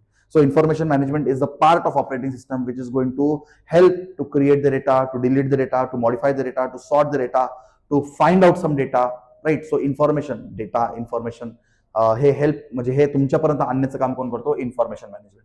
Some of the system calls. आता सिस्टम कॉल्स काय असतो? सिस्टम कॉल्स म्हणजे तुम्ही हे ऑर्डर देऊन ते काम करून घेऊ शकता. सिस्टम कॉल कोणासाठी असतो? ऑपरेटिंग सिस्टमसाठी असतो. आणि सिस्टम कॉल कोण देतो? युजर जो कमांड देतो ना त्या कमांडच आपण म्हणतो सिस्टम कॉल्स. युजर जो कमांड देतो ना त्या कमांडला आपण म्हणतो सिस्टम कॉल्स. सो काय काय कमांड देतो आपण? Create a file. जर म्हणतो ना क्रिएट अ फाईल तर असं फाईल बनवून द्यायचं काम कोण करतो? फाईल बनवतो कोण? Information management. समजलं? तर तुम्ही तर फक्त कमांड देता ना, तुम्ही तर फक्त सिस्टम कॉल देता, पण ऍक्च्युअल मध्ये फोल्डर बघून बनवतो. ऍक्च्युअल मध्ये फोल्डर बनवतो information management. Create a directory म्हणजे फोल्डर. तुम्ही तर फक्त कमांड देता, पण ऍक्च्युअल मध्ये फोल्डर कोण बनवतो? Information management. Open file. तुम्ही एखादा फाईल ओपन करायला म्हणता, तो फाईल ओपन होतो, पण ते फाईल तुमच्या समोर आणतो कोण? त्या फाईलला तुमच्या समोर आणतो कोण? Information management. तुम्ही फक्त कमांड देता, I want to open this PDF. That PDF त्याला मेमरी म्हणणं, मग तुमच्या समोर अरे भरपूर काम असतो रे बिहाइंड द पिक्चर. तू फक्त पिक्चर बघता, पण पिक्चरच्या मागे भरपूर काम चालू आहे. तर त्याला मेमरी म्हणणं, ओळखून त्याला मेमरी म्हणणं, तुमच्या समोर आणणं डिस्प्लेवरती, तर ते सगळं काम करतो आपलं इन्फॉर्मेशन मॅनेजमेंट. ठीक आहे. क्लोज अ फाईल. तर तुम्ही तर त्याला क्लोज करता, फाईलला क्लोज करता, तर त्याला तुमच्या समोरून परत रिटर्न घेऊन जाणं हा पण काम कोण करतो? Information management. ठीक आहे. Read data from file to buffer. एखादा फाईलला कॉपी करणं फ्रॉम पर्टिक्युलर लोकेशन किंवा पेस्ट करणं टू पर्टिक्युलर लोकेशन. रीड म्हणा किंवा राईट म्हणा, हे सगळं काम कोण करतो? Information management. Move the file to the pointer. Read and return the file status. Create a link. हे सगळं काम कोण करतं? तुम्हाला वाटतं तुम्ही तर फक्त कमांड देताय, पण तुम्हाला वाटतं की तुम्हीच करता. नाही, हे सगळं काम बिहाइंड द पिक्चर डीप मध्ये कोण करतोय? तुमचा ऑपरेटिंग सिस्टम मधला एक service called as IM, information management. Change working directory. तुम्ही एखादा फाईलला मूव्ह करता ना, move this file from this folder to that folder, तर तुम्ही तर फक्त कमांड देता, पण ऍक्च्युअल मध्ये त्याला मूव्ह करण्यामध्ये हेल्प कोण करतो? Information management. समजलं? नावरच करतं. इन्फॉर्मेशनला मॅनेज करणारा जो पर्सन असतो तो असतो इन्फॉर्मेशन मॅनेजमेंट. सिंपल. चलो, तर 3 मार्क्सला तुम्हाला एवढं सगळं लिहायचं. ठीक आहे. चलो नेक्स्ट. PM म्हणजे काय असतो रे? Process management. PM म्हणजे काय असतो? Process management. आता प्रोसेस काय असतो? बेसिकली आपल्या कम्प्युटरच्या आतमध्ये एखादा सॉफ्टवेअर रन होतो ना, तर तो काहीतरी काम करतो ना, त्या कामाला आपण म्हणतो प्रोसेस. ते कामाला काय म्हणतो? प्रोसेस. हे बघा, in multi user operating system a number of users allocated at different terminals run same or different programs. ठीक आहे. A computer has only one CPU. कम्प्युटरकडे एकच CPU असतो. And it can execute only one instruction belonging to any one of all this programs. Yes. तर process management काय असतो? आता multiple users असतात. ठीक आहे. मल्टिपल युजर्स असतात, पण CPU एकच असतो. तर multiple users multiple process run करतात, पण सगळे प्रोसेस एकत्र CPU मध्ये जाऊ शकत नाही. CPU एका टाइमला सगळ्या प्रोसेसला रन करू शकत नाही. CPU can execute only one process at one time. So process management काय करतो? प्रायोरिटीच्या अकॉर्डिंग किंवा इम्पॉर्टन्सच्या अकॉर्डिंग किंवा सगळ्यात आधी प्रोसेस कोण जनरेट करतं त्याचा प्रोसेस सगळ्यात आधी रन करण्यात येतो. जसं की मोबाईल फोनमध्ये आता हा तर माझा मोबाईल फोन बरोबर. आता मी माय डॉक्युमेंट्स ओपन केलेत, पण बिहाइंड द पिक्चर व्हॉट्सअप पण चालू आहे. बिहाइंड द पिक्चर भरपूर ऍप चालू आहेत. जसं मला व्हॉट्सअपवरती मेसेज येणार, तो मेसेज माझ्या समोर येणार. तो मेसेजला समोर आणतो कोण? Process management. कोण आणतो? Process management. की तुम्हाला एक मेसेज आला आहे, व्हॉट्सअपचा प्रोसेस मॅनेजमेंट त्याला माझ्या समोर आणतो. समजलं का? So multiple users are available at multiple terminals but there is only one CPU. So when multiple users are going to run multiple programs, तर सगळ्यांना सिस्टमॅटिकली एकानंतर एक रन करण्याचं काम कोण घेतो? Process management. एकाच टाइमला कम्प्युटरच्या आतमध्ये मल्टिपल प्रोसेस आले तर कम्प्युटर आपला हँग पडतो. तुम्ही बघितलं ना तुमचा मोबाईल फोन किंवा PC कधी हँग पडताना. तर हँग का पडतो? कारण प्रोसेस मॅनेजमेंट त्याचा फेल झाला. जिथं प्रोसेस मॅनेजमेंट फेल होतो तिथं तुमचं कम्प्युटर हँग पडतो. सो एका टाइमला तुमच्या CPUच्या आतमध्ये मल्टिपल प्रोसेस आले तर तो हँग पडतो. तर हे सगळं अवॉइड करण्यासाठी असतो प्रोसेस मॅनेजमेंट. तर प्रायोरिटीच्या अकॉर्डिंग किंवा फर्स्ट कम फर्स्ट सर्व्हच्या अकॉर्डिंग जो डेटा आधी येतो त्याला आधी जो प्रोसेस आधी येतो त्या प्रोसेसला आधी आपण रन केलं पाहिजे. सर हे सगळं काळजी कोण घेतो? Process management. ठीक आहे. In such case, the operating system has to keep the track of all running programs called as process. So आपल्याकडे जेवढे काही रनिंग प्रोग्राम्स आहेत ना सगळ्यांना आपण म्हणतो प्रोसेस. तर running programs can be many, पण कुणाला आधी पुढे पाठवायचं कुणाला नंतर पाठवायचं हा डिसिजन कोण घेतो? प्रोसेस मॅनेजमेंट घेतो. कारण एकाच टाइमला मल्टिपल प्रोसेस गेले तर कम्प्युटर आपला हँग पडतो.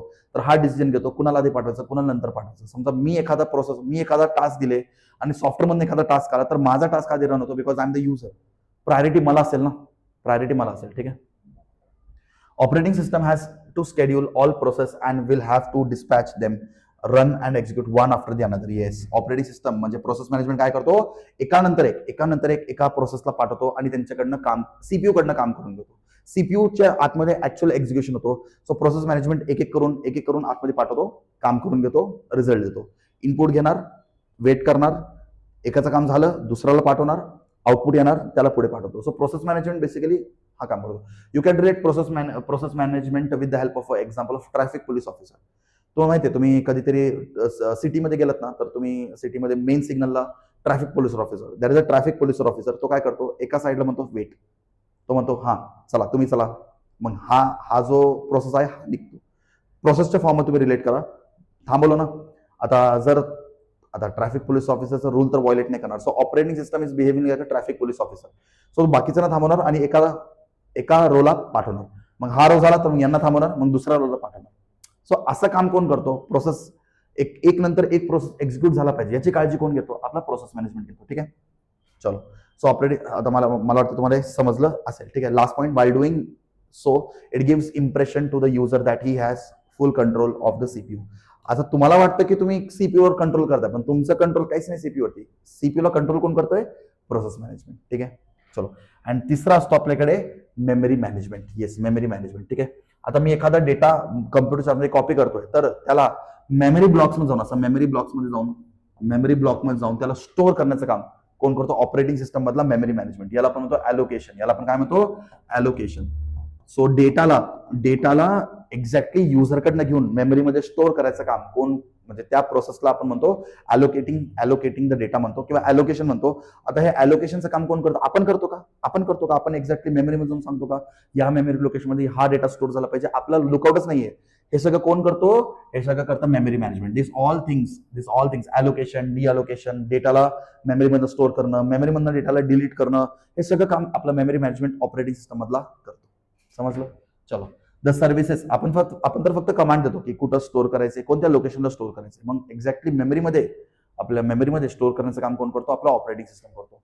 ठीक आहे. The services provided under memory management are directed to keep track of all memory and allocating म्हणजे डेटाला स्टोअर करणं, डिअलोकेटिंग म्हणजे काय, डेटाला मेमरीमधनं डिलीट करणं, ॲलोकेट करणं, डिअलोकेट करणं, हे सगळं कोण करतं, मेमरी मॅनेजमेंट करतो. पण ते स्वतःहून करतो का, नाही, युजरच्या डिसिजनच्या अकॉर्डिंग, युजरच्या इनपुटच्या अकॉर्डिंग हे सगळं काम केलं जातं. ठीक आहे. The operating system keeps a list of free memory locations. हा, आता जसं ऑपरेटिंग सिस्टम कडे हा पण असतो. फॉर एक्झाम्पल, माझ्याकडे 3 मेमरी लोकेशन आहे, इथं काहीतरी डेटा स्टोअर झालाय, इथं पण काहीतरी डेटा स्टोअर झालाय, आणि हा आहे फ्री. तर आपल्या ऑपरेटिंग सिस्टम कडे ना याचं लिस्ट असतो, एक रेकॉर्ड असतो की कोणत्या मेमरी लोकेशन अलोकेटेड आहे आणि कोणत्या मेमरी लोकेशन फ्री आहे. सो जो मेमरी लोकेशन फ्री आहे तिथं आपण पुढे डेटाला अजून अलोकेट करू शकतो. हा लिस्ट कोणाकडे असतो, हा लिस्ट असतो आपला ऑपरेटिंग सिस्टमकडे. तुम्ही कधी ना कधी बघितलं असेल, इंटरनल स्टोरेज 60% डन, 40% फ्री. तर हा डेटा तुम्हाला देतोय कोण, हा डेटा तुम्हाला देतोय मेमरी मॅनेजमेंट मधला, म्हणजे ऑपरेटिंग सिस्टमचा एक service called as memory management. बरोबर. तुम्ही कम्प्युटर ओपन करताना दिसतं local disk C, local disk D, local disk E. किती मेमरी तुमच्याकडे आहे, किती यूज केले आणि किती डेटा आपण अजून स्टोअर करू शकतो, हे सगळं इन्फॉर्मेशन तुम्हाला कोण देतो, मेमरी मॅनेजमेंट देतो. And memory management is the service of operating system. Yes, the operating system keep tracks of free memory locations, right. Before a program is loaded in the memory from the disk, the memory management, short मध्ये लिहिलं, the memory management consults this free list, allocates the memory to the process and updates the list for free memory. चलो, मी आता काहीतरी data store करतोय, तर operating system काय करणार, memory management काय करणार, तो बघणार कोणतं लोकेशन फ्री आहे, मग त्या डेटाला त्या लोकेशनमध्ये स्टोअर करणार आणि परत त्या लिस्टला अपडेट करणार की these locations have been occupied and these are the free locations. So सगळं काम कोण करतं, मेमरी मॅनेजमेंट करतो. The memory allocated to process depends on the program size. Yes, the memory allocated depends on the program size. So जेवढं जास्त programme size तेवढं जास्त memory locations allot होणार, जेवढं कमी प्रोग्राम साईज तेवढं कमी मेमरी लोकेशन्स अलॉट होणार. ठीक आहे. System calls. What are the system calls? System calls म्हणजे काय, आपण कसं वापरतोय, only by 2 things. To allocate a chunk of memory in a process, free chunk of memory from a process. So allocate a chunk म्हणजे काय असतो, chunk हा तुम्हाला समजून देण्यासाठी मला एक एक्झाम्पल घ्यावं लागेल. चलो, सो हा आहे तुमचा रॅम. हा काय तुमचा रॅम. रॅमला पण म्हणतो मेन मेमरी. रॅमला काय म्हणतो? Main memory. For example RAM आहे 4 जीबीचा. रॅम कितीचा आहे? 4 जीबीचा. ठीक आहे. तुम्हाला हा चंक हा शब्द तुम्हाला अंडरस्टँड करून द्यावा लागेल, नाहीतर पुढं तुम्हाला अवघड जाईल. हे तुम्हाला मेमरी मॅनेजमेंट आत्ताच शिकून घ्या. पुढे अजून डिटेलमध्ये कन्सेप्ट येणार आहेत पार्ट 2 व्हिडिओमध्ये. तर हा खूप इम्पॉर्टंट कन्सेप्ट आहे. आता पार्ट 2 व्हिडिओमध्ये हे सगळं रिपीट नाही करणार मी, म्हणून तुम्हाला आत्ताच मी हा वर्ड चंक क्लिअर करण्यासाठी एक्सप्लेन करतो. ठीक आहे. हा झाला रॅम. रॅमला काय म्हटलं रे मी? RAM is the main memory. RAM is the main memory. ठीक आहे. चलो, हा काय झाला? हा झाला रॉम. ठीक आहे. रॉम. रॉम म्हणजे तुमचा इंटरनल मेमरी असं मी सांगा. ठीक आहे. आता आपण for example me 2-3 application install करतो. सांगा. एक व्हॉट्सॲप इन्स्टॉल केला WP, एक यूट्यूब इन्स्टॉल केला YT, आणि एक गेम इन्स्टॉल केला जो गेम खूप मोठा आहे. ठीक आहे. तर कसं, ठीक आहे, हाच एक्झाम्पल घेऊ. ठीक आहे. मी 3 सॉफ्टवेअर इन्स्टॉल करतोय ऑपरेटिंग म्हणजे माझ्या मोबाईल फोनमध्ये. एक आहे व्हॉट्सॲप. व्हॉट्सॲपला लागतो काहीतरी समजा 100 MB. जस्ट एक एक्झाम्पल घेतोय बरं का. आता मला एक्झॅक्टली माहित नाही काय सीन आहे. युट्यूबला फॉर एक्झाम्पल लागतोय काहीतरी 200 MB. रॅन्डमली घेतोय बरं का. आणि मी एक गेम इन्स्टॉल केला. मी एक गेम इन्स्टॉल केला. तो गेम आहे आणि माझा रॉमचा साईज, मी रॉमचा साईज सांगायचं विसरलो. रॉम आहे माझा किती घेऊ? रॉम आहे माझं 128 GB. तुमचा मोबाईल फोन असतो ना 128 GBचा, 128 GBचा माझा रॉम आहे. ठीक आहे.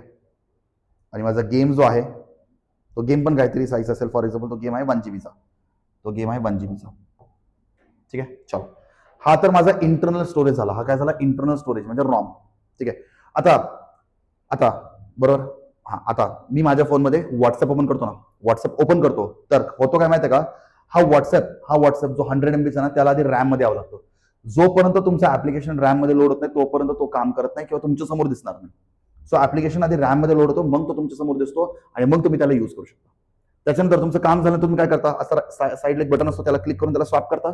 मग तुम्ही त्याला रॅम मधनं क्लिअर करता. काय करतो? मी रॅम मधनं त्याला क्लिअर करता. तर हे ॲलोकेशन डिअलोकेशन सगळं कोण करतं? हे करतं मेमरी मॅनेजमेंट. कोण करतं? हा मेमरी मॅनेजमेंट. जसं की चला मी तुम्हाला एक एक्झाम्पल देतो. आता मी माझा मोबाईल फोनचा व्हॉट्सअप ओपन केला. ठीक आहे. मी माझ्या मोबाईल फोनचा व्हॉट्सअप ओपन केला. आता माझा मोबाईल फोनचा व्हॉट्सअप माझ्या समोर आला. का बरं आला? कारण माझा व्हॉट्सअप ऍप्लिकेशन तर माझ्या मोबाईल फोनमध्ये आहे, पण तो व्हॉट्सअप सध्या लोड झाला रॅम मध्ये, म्हणून माझ्या समोर मला व्हॉट्सअप दिसतोय. आता माझा व्हॉट्सअप साईज किती होता? 100 MB. पण तो लोड होणार 110 MBचा. रॅम मध्ये येताना त्याचा साईज वाढेल थोडंसं. का बरं थोडंसं वाढेल? कारण इथे 100 आहे, तर एक्झॅक्टली 100 इथं लोड नाही होणार. थोडं जास्त मेमरी लोड होतो. का? कारण थोडं म्हणजे काय म्हणतो आपण, एक्झॅक्टली एकदम कट टू कट तो लोड होत नाही, थोडं जास्त मेमरी कन्झ्युम करतो. आणि त्या जास्त मेमरीला आपण म्हणतो चंक ऑफ मेमरी. त्यालाच आपण काय म्हणतो? Chunk of memory. असं नसतं की हा 100 MBचा आहे तर इथं पण 100 MB लोड होणार नाही. थोडं जास्त मेमरी लोड होतो. थोडं जास्त नाही, थोडं जास्त, एक 10-15 MB थोडं जास्त लोड होतो. त्या जास्त लोड होणाऱ्या मेमरीला आपण म्हणतो चंक. त्यालाच काय म्हणतो? चंक म्हणतो. त्याला काय म्हणतो? त्याला चंक. आता समजलं का चंकचा अर्थ काय असतो? चलो सांगा. युट्यूब कितीचा आहे रे? युट्यूब 200 MBचा आहे. पण हा युट्यूब ज्यावेळेस मी ओपन करतो तर माझ्या रॅम मध्ये लोड होतो. आधी रॅम मध्ये लोड होताना तो काहीतरी जाणार 220 MBचा. 220 MBचा जाणार. कसं काय? इथं तर 200, तिथं तर 220 कसं काय गेला?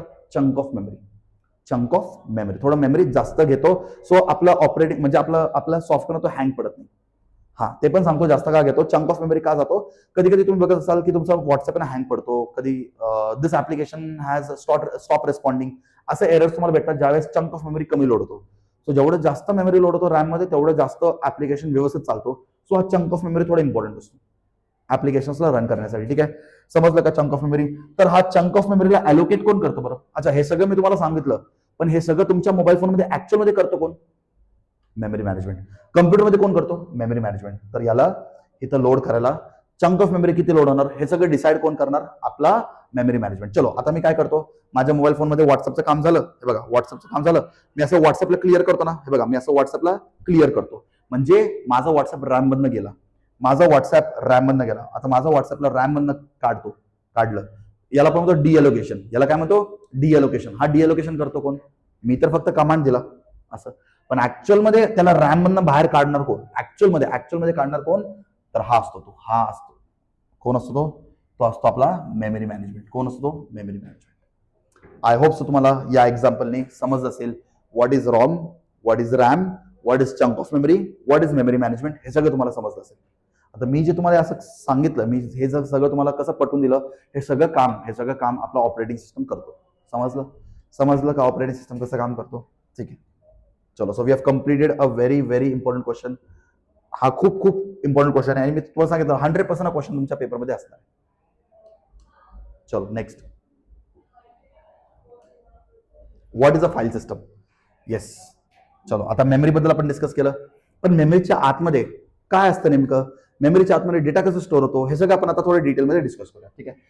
So next important question is what is a file system? So the collection of related information that is data और programs is called as file. So आपण ज्या वेळेस डेटाला कलेक्ट करतो, ज्यावेळेस आपण इन्फॉर्मेशनला कलेक्ट करतो, डेटाला कलेक्ट करतो, एका ठिकाणी सगळं ठेवतो, तर त्याला आपण म्हणतो फाईल.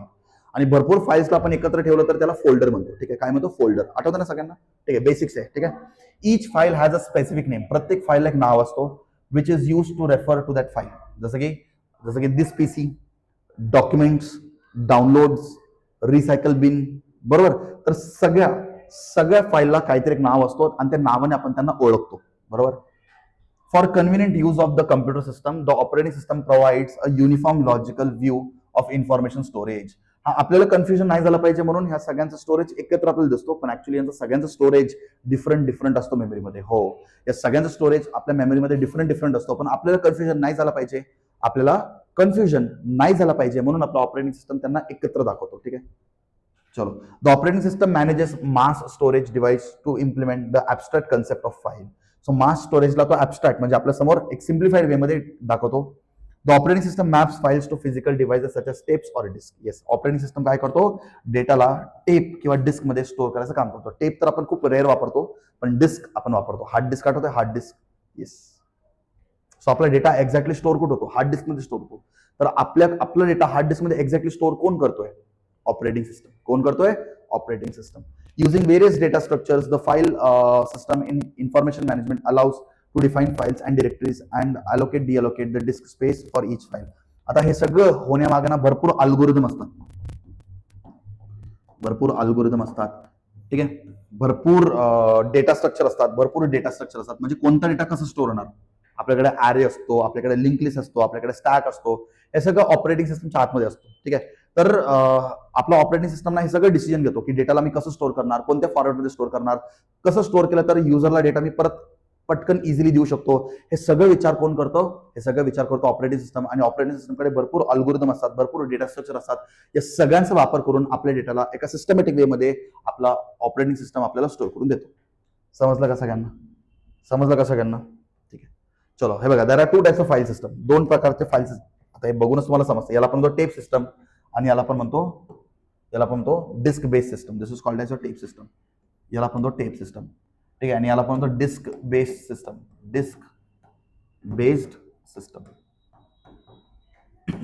ठीक आहे. This is called as tape based system. जुना एकदम तुम्ही रेडिओज मध्ये बघितलं असेल किंवा VCR व्हिडिओ कॅसेट रेकॉर्डर्स मध्ये तुम्ही बघितलं असेल सगळं. ठीक आहे. असं एक आतमध्ये एक ब्लॅक कलरचा एक फिल्म असतो. तो फिल्म असं फिरत राहतो आणि हा डेटा इथं स्टोअर होतो आणि हा डेटा रिसीव्ह करतो. मग हिथला फिल्म इथं येतो आणि याच्यावरती असा हळूहळू जातो. सो हिथला फिल्म इथं येताना इथं डेटा रीड केला जातो. बघा, इथं डेटा रीड केला जातो. हा फिल्म इथून इकडे येणार. हे फिल्म इथून असं इथं येणार आणि याच्यावरती असं परत याचा सिक्वेन्स बनणार. सो हा फिल्म इथून इथं येताना इथं सेन्सर असतो, मॅग्नेटिक सेन्सर असतो. तो मॅग्नेटिक सेन्सर या फिल्मवरचा डेटा रीड करतो आणि तो आपल्याला एक्झॅक्टली सांगतो की ते डेटा काय. असा पण डेटा स्टोअर करू शकतो. ठीक आहे. पण हे सगळं ओल्ड मेथड आहे. हा खूप जुना मेथड आहे. आजच्या नवीन टेक्नॉलॉजीमध्ये न्यू टेक्नॉलॉजीमध्ये आपण वापरतो हार्ड डिस्क. काय वापरतो? Hard disk. सो हाच काम इथं होतो, पण थोडं टेक्निकल वे मध्ये, थोडं जास्त ऍडव्हान्स वे मध्ये होतो. हा एक मॅग्नेटिक निडल असतो. हा मॅग्नेटिक निडल काय करतो ना, आपल्या डिस्कवरती डेटाला स्टोअर करतो. आता ते डेटा स्टोअर कसं होतं ते तुम्हाला मी पुढे सांगतो. ठीक आहे. So tape based systems are simple and inefficient. हा सिम्पल आहे पण इनएफिशियंट आहे, जास्त काही कामाचा नाहीये. इनएफिशियंट म्हणजे काय? आपलं जास्त कामाचं नाहीये हा. ठीक आहे. सिम्पल आहे, मान्य आहे, पण खूप इनएफिशियंट आहे, जास्त काही कामाचं नाहीये. In this system, files can be stored onto reels of physical tapes. आपण रील्सच्या फॉर्ममध्ये, रील्स, आता इंस्टाग्रामचं रील नाही, हा reels, I am talking about this reels, this is called as reels. आपण रील्सच्या फॉर्ममध्ये त्याला स्टोअर करू शकतो. Generally 1 or more files are stored on one tape. आपण फक्त एकच फाईल स्टोअर करू शकतो एका टेपमध्ये एकच फाईल स्टोअर होतो. एका टेपमध्ये एकच सॉन्ग स्टोअर होतो. तुम्ही बघित असाल प्रत्येक सॉन्गसाठी एक डिफरंट टेप असतो ओल्ड डेजमध्ये. ठीक आहे, तर हा याचा ड्रॉबॅक आहे. तर एका टेपमध्ये आपण एकच फाईल स्टोअर करू शकतो. Tapes are use for transport of data from one computer to another computer. तर एका कम्प्युटर पासून दुसऱ्या कम्प्युटरला डेटा ट्रान्सफर करण्यासाठी आपण टेपचा आधी वापर करत होतो, पण तसं आता होत नाही. आता सध्या तर आपण वापरतो डिस्क बेस्ड सिस्टम. आता काय वापरतो आपण? Disk based system. तुम्ही ते सीडी बघितलं असेल, तुम्ही तो सीडीच एक्झाम्पल घ्या, तुम्ही डीव्हीडीच एक्झाम्पल घ्या, तुम्ही हार्ड डिस्क एक्झाम्पल घ्या, all are working on disk based system. ठीक आहे, डिस्क बेस्ड सिस्टम, याला आपण म्हणतो disk based system. This is called as a disk based system. So हा असा एक डिस्क असतो, मल्टिपल डिस्क असतात, एकच डिस्क नसतो. मग 1 2 3 3 4 डिस्क आहेत. आणि हा मॅग्नेटिक निडल असतो, हा मुवत राहतो आणि डेटा याच्यावरती राईट करतो. डेटाला रीड पण करू शकतो आपण, इथं डेटाला रीड पण करू शकतो आणि डेटाला राईट पण करू शकतो. डेटाला रीड पण करू शकतो आणि डेटाला राईट पण करू शकतो. कसं होतं सगळं सांगतो मी तुम्हाला. The problem with tape based system are resolved with disk based system. What is the problem with tape based? It is very inefficient and we can only store one data in one tape. But in this system, we can store multiple data, right? In disk-based system, a disk is used. Yes, आपण disk वापरतो. आता hard डिस्कच्या आतमध्ये पण छोटे disk असतात, खूप छोटे disk असतात हार्ड डिस्कच्या आतमध्ये. ठीक आहे, इच डिस्क इज डिवायडेड. अच्छा, डिस्कला आपण 2 वेज मध्ये डिवाइड करतो, एक असतो ट्रॅक आणि एक असतो sector. Always remember, disk is divided into 2 things. One is called as track and one is called as sector. ठीक आहे, each disk is divided into track and each track is further divided into number of sectors.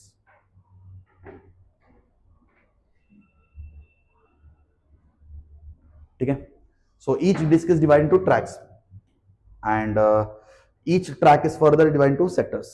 असं लक्षात ठेवू शकता तुम्ही.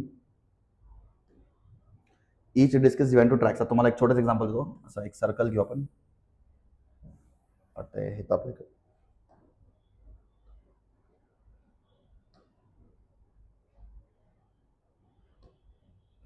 Perfect circle पाहिजे मला actually.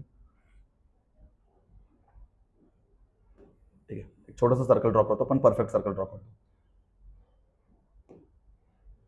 ठीक आहे, हा एक परफेक्ट सर्कल आहे. ठीक आहे, चलो. ठीक आहे, हा पॉईंट परत रीड करा. Each disk is divide to tracks and each track is further divide to number of sectors. आता ट्रॅक म्हणजे काय असतं माहिती आहे का? ट्रॅक हा आपला डिस्क आहे, समजा हा आपला डिस्क आहे, तर आपण इथं ना भरपूर ट्रॅक्स ठेवतो. ठीक आहे, this concentric circles are called as tracks. Concentric सर्कल्सला आपण काय म्हणतो? Tracks. Always remember, this concentric circles are called as tracks. आणि this tracks are further divide to sectors. म्हणजे असं सेक्टर्स असतात भरपूर. हा सेक्टर 1 असेल, हा सेक्टर 2 असेल, हा सेक्टर 3 असेल, हा सेक्टर 4 असेल, हा सेक्टर 5 असेल, हा सेक्टर 6 असेल, असं भरपूर सेक्टर्स असतात. समजलं का? तर कंसेंट्रिक सर्कल्स म्हणजे काय असतात? ट्रॅक. ऑलवेज रिमेंबर, सर्कल्स म्हणजे काय असतात? ट्रॅक्स. सर्कल्स म्हणजे ट्रॅक्स. आणि ट्रॅक्सला पण आपण डिवाइड करतो into various sectors. So sector म्हणजे काय? ट्रॅकला आपण जसं डिवाइड करतो त्याला आपण सेक्टर असं म्हणतो. ठीक आहे, number of tracks and size of sector is variable. आता हे डिपेंड राहतो. आता याचा साईज डिपेंड असणार, याचा साईज डिपेंड असतात, सगळ्यांचे साईज डिफरंट व्हेरिएबल मध्ये असतात. It varies from one drive to another. A disk has device directory indicating which files are on which disk. The directory list the file name, starting address, length, type और time of creation and time of last update etcetera. So आपल्याकडे ना सगळं असतं की माझं कोणता data कुठं store आहे. सो आता मॅग्नेटिक निडल असतो, असं एक मॅग्नेटिक निडल असतो आणि तो निडल काय करतो ना, डेटाला स्टोअर करतो. असा डेटाला स्टोअर करतो. आता हा डेटा स्टोअर कसं होतो माहिती का? आता डेटा कुठं स्टोअर होतोय? आता आपण सांगू शकतो डेटा माझा स्टोअर झाला. This is your track number 0, this is your track number 1, this is your track number 2, this is your track number 3. बरोबर. सो माझा डेटा स्टोअर होतोय in between track 1 0 1 2 3. My data is been stored in between the track 2 and 3. म्हणजे हा track मध्ये माझा data store होतोय, हा track मध्ये माझा डेटा स्टोअर होतोय. आणि म्हणजे हा एक पूर्ण फोल्डर आहे. इमॅजिन करा, हा एक पूर्ण फोल्डर आहे. आता फोल्डरच्या आतमध्ये फाईल्स असतात. बरोबर, फोल्डरच्या आतमध्ये फाईल्स असतात. मग माझा पहिला फाईल इथं स्टोअर आहे. This is my first file, this is my first file. त्या फोल्डरच्या आतमध्ये एक फाईल, हा दुसरा फाईल, हा तिसरा फाईल, असं फोल्डरच्या आतमध्ये फाईल स्टोअर आहे. समजलं का? आता मॅग्नेटिक निडल एक्झॅक्टली स्टोअर कसं करतो? The data in the computer is stored in the form of zeros and ones. Data कम्प्युटरच्या आतमध्ये झिरोज अँड वन्स मध्ये स्टोअर होतो. तर हा मॅग्नेटिक डिस्क आणि मॅग्नेटिक डिस्क आणि मॅग्नेटिक निडल त्याला 0 आणि 1च्या फॉर्ममध्ये तिथं स्टोअर केला जातो. 0 आणि 1च्या फॉर्ममध्ये स्टोअर केला जातो. स्टोअर केलं तर त्याला आपण तसं रीड पण करू शकतो. आता आपला डिस्क असा फिरत होता, आपण डिस्क असं फिरताना आपण रीड करतो, आणि ऑपोजिट डायरेक्शन आपण डिस्कला फिरवलं तर आपण त्याला राईट करू शकतो. आपण असं फिरवलं तर रीड होणार, असं फिरवलं तर राईट होणार. समज असा आपला डेटा जो आहे तो ट्रॅक आणि सेक्टरच्या आतमध्ये स्टोअर होतो. मी परत एकदा सगळं रिपीट करतो. काय सांगितलं?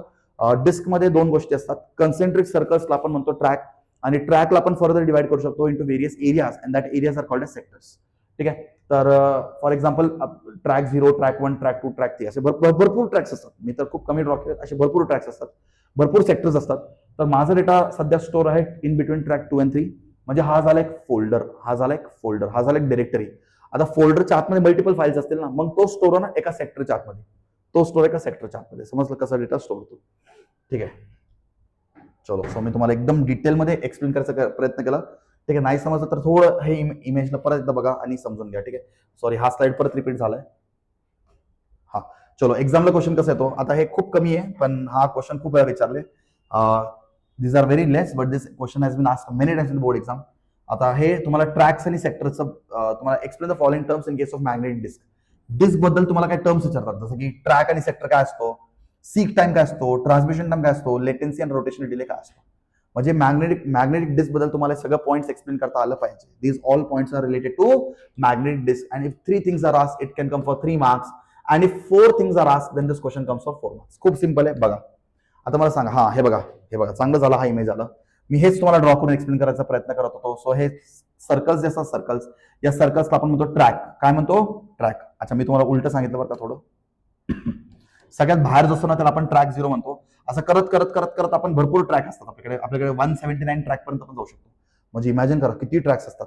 आणि ट्रॅकच्या आतमध्ये सेक्टर असतात. हा एरिया असतो ना, हा एरियाला आपण सेक्टर म्हणतो. म्हणजे हा एरिया झाला सेक्टर, हा एरिया काय झाला, हा एरिया झाला सेक्टर. अशा आपल्याकडे सेक्टर 1, सेक्टर 2, सेक्टर 3 असे भरपूर सेक्टर्स असतात. So the circles are called as track, and the area divided by the track is called as a sector. ठीक आहे. आता फॉर एक्झाम्पल आपण सेक्टर 0 घेऊ. सेक्टर 0 म्हणजे एक फोल्डर असतो. काय असतो? एक फोल्डर. हा एक फोल्डर आहे, जसं की माय कम्प्युटर. आता त्याच्यामध्ये काहीतरी फाईल्स असतात ना, जसं की डाउनलोड्स. मग हा डाउनलोडचा डेटा असतो. याच्यामध्ये सगळे डाउनलोडचे डेटा स्टोअर होतात. आपलं डिस्क असं फिरतो तर तो रीड होतो, असं फिरला तर तो राईट होतो. आणि याच्यावरती मॅग्नेटिक निडल असतो. इथून एक मॅग्नेटिक निडल असतो. तो मॅग्नेटिक निडल काय करतो? याच्यावरती डेटाला रीड किंवा राईट करतो. ठीक आहे. मॅग्नेट म्हणजे 0 आणि 1च्या फॉर्ममध्ये. ठीक आहे. समजलं का? मग हा झाला डाउनलोड, मग हा झाला डॉक्युमेंट्स. फोल्डर तर एकच आहे ना, दिस पीसी. मग हा झाला पिक्चर्स, इथं स्टोर होतो पिक्चर्स, सगळे पिक्चर्स इथं स्टोर होणार. ठीक आहे. मग हा झाला ऑडिओ. फोल्डर तर एकच आहे ना, दिस पीसी टाकले सगळे स्टोर होतात. In this way the data is been stored inside the magnetic disk. चलो, ट्रॅक आणि सेक्टर काय मी तुम्हाला ऑलरेडी सांगितले. Magnetic disk surface is made up of concentric circles, आणि concentric सर्कल्सला आपण म्हणतो track. The number of tracks varies depending upon the disk type. भरपूर ट्रॅक्स असतात depending upon the disk type. जेवढं जास्त मेमरी असतो तेवढं जास्त ट्रॅक असतात. म्हणतो ना, मेमरीज ऑफ 4 GB म्हणजे ट्रॅक थोडं कमी असतील, सेक्टर थोडं कमी असेल. द मेमरीज 8 GB म्हणजे ट्रॅक आणि सेक्टर वाढतो. द मेमरीज 16 GB ट्रॅक आणि सेक्टर अजून वाढला. The memories 32 GB the track and sector is going to increase on more, right? So that depends on the number of disk type. A track is further divided into smaller areas called as sectors. A sector is a smaller unit of information which can be read or written in the form of disk. Sector एक छोटासा area असतो ट्रॅकचा, जिथे आपण डेटाला read किंवा right करू शकतो. Sector varies from 32 byte to 4096 byte and track contains 4 to 32 sectors. ठीक आहे. And from 75 to 500 tracks as per disk surface. So disk surface according आपण याला सेग्रिगेट करतो. ठीक आहे. सगळं तुम्हाला बोलता आलं पाहिजे, लिहिता आलं पाहिजे. Seek time. What is seek time? The time required to read और write head to move from the current track to the correct track is called as seek time. ठीक आहे. करेक्ट ट्रॅक पर्यंत जायचं मला. कुठे जायचं? Correct track. आता माझा निडल त्याचा इनिशियल पोझिशनवरती. माझं निडल समजा इनिशियल पोझिशनवरती. My needle is on initial position. ठीक आहे. माझं निडल समजा इनिशियल पोझिशनवरती, इथं कुठेतरी माझं निडल. आता मला डेटा ना राईट इथं करायचंय. मला डेटा इथं राईट करायचं. या एरियाला मला डेटा राईट करायचं. या एरियाला मला डेटा राईट करायचं आहे या एरिया. दिसलं का कोणता एरिया? आता माझा मॅग्नेटिक निडल आहे, इथून इथपर्यंत जावं लागेल. तर माझ्या मॅग्नेटिक निडलला हिथून हिथून हिथपर्यंत जाण्यासाठी जो वेळ लागतो ना, त्याच वेळेला आपण काय म्हणतो, मॅग्नेटिक निडलला करंट पोझिशन पासून या पोझिशन पर्यंत मूव्ह होण्यासाठी जो वेळ लागतो, त्याच टाइम पिरियडला आपण सीक टाइम असं म्हणतो. काय म्हणतो? सीक टाइम असं म्हणतो. The time required to read or write head, magnetic निडलचा head, to move to the correct ट्रॅकला जायला जो वेळ लागतो त्यालाच आपण काय म्हणतो? Seek time. समजलं? Transmission time, the time required to activate read or write head for appropriate surface and read data is called as transmission time. त्या हेडला ऍडजस्ट करणं आणि तिथून डेटाला रीड करणं, हे सगळं काम होण्यासाठी जो वेळ लागतो त्या टाइमला आपण काय म्हणतो? त्या टाइमला आपण म्हणतो transmission time. In short, data read करण्यासाठी किंवा डेटा राईट करण्यासाठी जो टाइम लागतो त्याला आपण म्हणतो transmission time. And third is latency time और rotational delay, the time required for a requested sector on track to rotational below the head is called as latency time और rotational delay. ठीक आहे. म्हणजे आता बेसिकली हे rotate पण होत राहतात. ठीक आहे. हे हा जो डिस्क आहे ना, हा रोटेट पण होत राहतो. ठीक आहे, रोटेट पण होत राहतो. ठीक आहे. हा रोटेट होताना जो वेळ लागतो ना डेटा स्टोअर करायला, त्याच टाइमला आपण काय म्हणतो? त्याच टाइमला आपण म्हणतो रोटेशनल डिले. म्हणजे आता मला डेटा इथं स्टोअर करायचा आहे, बरोबर? मला डेटा इथं स्टोअर करायचा आहे, मला डेटाला या सेक्टरमध्ये स्टोअर करायचं आहे. तर हा फिरतोय, हा डिस्क फिरत राहणार. हा डिस्क किती वेळ फिरतोय? डेटा स्टोअर करण्यासाठी हा डिस्क किती वेळा फिरतोय? एकदा फिरला, दोनदा फिरला, तीनदा फिरला, 100 वेळा फिरला. तर डेटा स्टोअर करण्यासाठी हा डिस्क किती वेळा फिरतोय त्या टाइमला आपण म्हणतो रोटेशनल डिले. त्याला आपण काय म्हणतो? Rotational delay. समजलं का? किंवा त्याला लेटेन्सी टाइम पण म्हणतो. ठीक आहे. चलो, त्याच्यानंतर आपण येतो एक व्हेरी व्हेरी इम्पॉर्टंट कन्सेप्टकडे. लिनक्स ऑपरेटिंग सिस्टम बद्दल विचारतात. ऍक्च्युअली लिनक्स ऑपरेटिंग सिस्टमचे फीचर्स 3 मार्काला खूप वेळ विचारतात. फीचर्स 2च टॉपिक आहे, फक्त एक 10-15 मिनिटं आपलं लेक्चर एंड होऊन जाईल. फक्त 10-15 मिनिटं खूप खूप इम्पॉर्टंट आहे. जे एक्झाम मध्ये विचारतात तेवढंच घेतोय मी, बरं का? Features of Linux operating system हे खूप वेळा बोर्ड मध्ये विचारलेलं क्वेश्चन आहे. ठीक आहे. Features of Linux operating system. आता हा लिनक्स ऑपरेटिंग सिस्टम काय? लिनक्स हा एक free and open source operating system आहे. विंडोज, आपण सगळे तर विंडोज वापरतो, पण लिनक्स खूप कमी लोकांना माहिती आहे. कारण लिनक्स मध्ये तुम्हाला एखादं काम करायचं असेल तर तुम्हाला प्रोग्रामिंग करावं लागतो. लिनक्स तुम्ही वापरू शकता, त्याच्यामध्ये भरपूर फंक्शन्स असतात, पण तिथं फक्त प्रोग्रामिंगचा रोल येतो. ठीक आहे. आपण लोक मग लिनक्स वापरत नाही, हा तर फ्री आहे, विंडोजला तर पे करावा लागतो. मग आपण हा का वापरत नाही? Because this is not user friendly. इथं प्रोग्रामिंग असतो. विंडोज जो असतो ना, that is completely user friendly. आपल्याला एखादं काम करायचं ना, आपण एकदम क्विकली आणि पटकन करू शकतो with help of Windows. So we use Windows and not Linux. But लिनक्सचे फीचर्स माहिती पाहिजे. लिनक्स पण एक ऑपरेटिंग सिस्टम आहे, त्याचे पण फीचर्स माहिती पाहिजे. Linux is a rapidly evolving operating system, because Linux operating system तुम्हाला एवढं फ्रीडम देतो की तुम्ही या ऑपरेटिंग सिस्टमचा सुद्धा सोर्स कोड चेंज करू शकता, जिथं विंडोजला करू शकत नाही. विंडोजने तुम्हाला एक फिक्स्ड फॉर्मॅट बनवून दिले, एक फिक्स्ड प्रोटोकॉल बनवून दिले, एक फिक्स्ड फॉर्मॅट बनवून दिले. तुम्हाला त्या प्रोटोकॉल किंवा त्या फॉर्मॅटच्या आतमध्येच काम करावं लागेल. तुम्हाला एक्स्ट्रा काही करता येत नाही. पण लिनक्समध्ये म्हणून भरपूर लोक हॅकिंगसाठी लिनक्स वापरतात. लिनक्समध्ये आय थिंक एक व्हर्जन आहे, Kali Linux. There is a separate version of Linux called as Kali Linux, which is only and only use for hacking purpose. का? बिकॉज लिनक्स ऑपरेटिंग सिस्टम तुम्हाला तेवढं फ्रीडम देतो. तुम्ही operating सिस्टमच्या source कोडला सुद्धा एडिट करून त्याला चेंज करू शकता. तुम्हाला जसं पाहिजे तसं तुम्ही करू शकता. तेवढं फ्लेक्झिबल आहे. फक्त तुम्हाला त्याचं प्रोग्रामिंग लॉजिक माहित पाहिजे. तिथं कमांडिंग किंवा तिथं प्रोग्रामिंग तुम्हाला माहित पाहिजे तर सगळं पॉसिबल आहे. So Linux is rapidly evolving operating system. In fact world's top fastest 500 computers use Linux operating system. ठीक आहे. लिनक्स ऑपरेटिंग सिस्टम वापरतो. ज्या लोकांना नेटवर्किंग करायचं असतं, networking, Linux is the best thing. नेटवर्किंगसाठी लिनक्स सगळ्यात बेस्ट आहे. ठीक आहे. भरपूर ऍडव्हान्टेजेस आहेत. Similar to Unix system, it is compatible with Unix. म्हणजे युनिक्स लिनक्सचा आधीचा व्हर्जन होता, युनिक्सला अपग्रेड करून आपण त्याला लिनक्स असं म्हणतो. Linux development begin in 1991. Actually 2 students होते, लिनस टॉरवर्ल्ड्स, त्यांनी ऍक्च्युली आणि याचा एक फ्रेंड, या दोघांनी ऍक्च्युली लिनक्स ऑपरेटिंग सिस्टम बनवला. याचं नाव लिनक्स होता, म्हणून या ऑपरेटिंग सिस्टम लिनक्स असं नाव देण्यात आलं होतं. In early days Linux source code was available for free on internet. So many users around the world have contributed in the development of Linux. Yes. आता लिनक्स ऑपरेटिंग सिस्टमचं सोर्स कोडच अवेलेबल आहे इंटरनेटवरती. तर भरपूर लोकांनी त्यांचं कॉन्ट्रीब्युशन केलं आणि त्या ऑपरेटिंग सिस्टमला डेव्हलप करण्यामध्ये हेल्प केलं. ऍक्च्युली ऑपरेटिंग सिस्टमला सगळ्यांनी डेव्हलप केलं, असा हा ऑपरेटिंग सिस्टम बनला. या लोकांनी सुरुवात केली, पण त्याने डेव्हलप लोकांनी केलं, असं हा ऑपरेटिंग सिस्टम. ठीक आहे. The basic Linux system is a standard environment for applications and user programming. The Linux kernel is distributed under GNU. That is general public licence. Public म्हणजे पब्लिकली हा आपण यूज करू शकतो. या ऑपरेटिंग सिस्टमला सगळे यूज करू शकतात because that has been given with a GNU, that is general public license. Linux is not public domain software, म्हणजे हा